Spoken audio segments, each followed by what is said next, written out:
Ini tubig isbutang dito. Okay. Ba?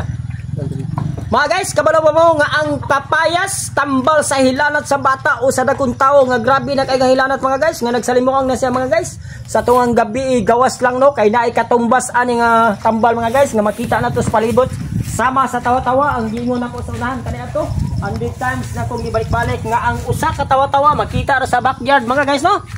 ang tawa-tawa ang gamot sa tawa-tawa no ang gamot sa tawa-tawa tambal usab sa hilanat no ang gamot sa tawa-tawa wala na ko na pilog bira ang gamot no basta kay ang gamot nini tambal mga guys pero ang katumbas ani og walay tawa-tawa mga guys kini ang number 1 ang papaya nga liso sa kapayas nga dili mamunga laki siya mga guys no kung sa lalaki pa to di gid siya mga anak kay lalaki man siya ug mga anak pud siya mobuto iyang itlog o ana ra mga guys oh tanawa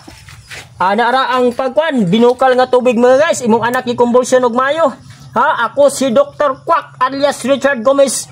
ang kasunod sa ni Juan Bautista Bagarinaw nga amahan ako nga mananambal panahon pa sa gubat sa 1945 sa ikadawang gubat sa kalibutan ako mo'y nakasunod musa gitawag kun la karon og Dr. Quack ni Richard Gomez mo ni siya ang herbal mga guys pataw-tawran nimo og pila ka minuto mga guys no